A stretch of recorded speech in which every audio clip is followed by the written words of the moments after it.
It was the first real snow of the season when Sarah moved into the old farmhouse just outside of Dryer's Hollow. She didn't mind the isolation. In fact, after the noise of the city life and messy breakups, the silence was exactly what she really needed.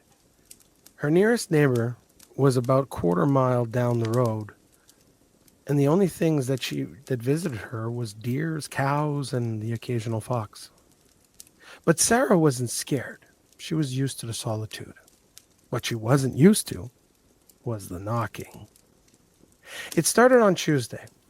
She's been reading her book by the fire when all of a sudden 3 knocks tapped against the front door. Not loud, but deliberate.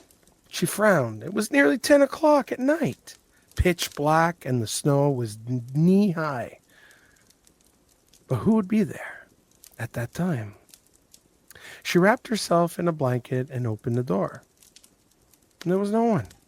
She stepped outside and looked around. Her porch light flickered for a moment before going dark.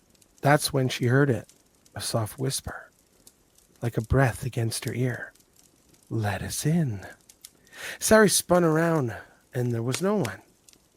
Her heart thumped like it was trying to crawl out of her chest. She slammed the door and bolted it. The next night, it happened again. This time, she looked through the people. Standing on the porch were 2 children, a boy and a girl, pale, silent, dressed in thin clothes not fit for winter. They couldn't have been older than 9 or 10. She opened the door an inch. Are you guys okay? Where are your parents? Their voices spoke in unison, too calm for the cold.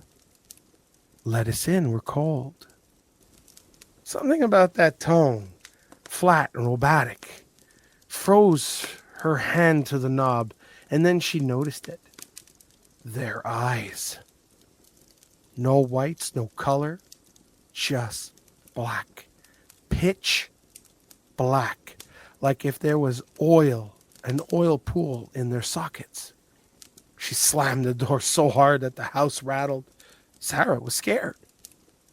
She didn't sleep that night. When she finally peeked out the window the next morning, there were small barefoot tracks led out from the forest to her porch, but none going back.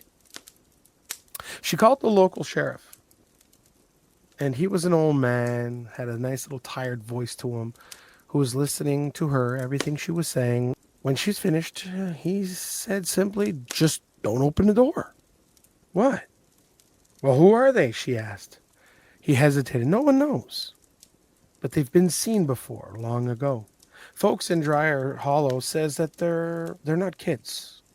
They only look like kids. Sarah laughed. But that's ridiculous. Maybe, he said. Just don't invite them in, okay? The third night it snowed again, but this time harder. The wind screamed through the trees, and exactly at 10 p.m., this time the knocks came from the back door, then the front, then both alternating back and forth like if it was a game. She turned off all the lights and hid in her bathroom holding a kitchen knife. Her breath trembled in her throat and started to shake. She started shaking immensely. She heard the voices outside the window. Let us in. We want to come inside. It's cold out here. It's warm in there. Please. The words were wrong, too rehearsed, like lines from a script. Then something new. If you don't let us in, we'll come in anyways. That was when the power went off. Sarah screamed. She was petrified. The next morning, she found footprints circling her house. At every door, every window, all barefoot, all small.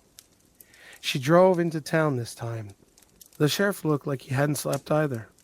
She told him what happened. He nodded slowly and handed her something. A horseshoe, rusted, wrapped in twine. Now listen to me. Nail this above every door, he said. Everyone knows that they don't like iron, rules, or even said to be told no. Sarah did what exactly he said to do.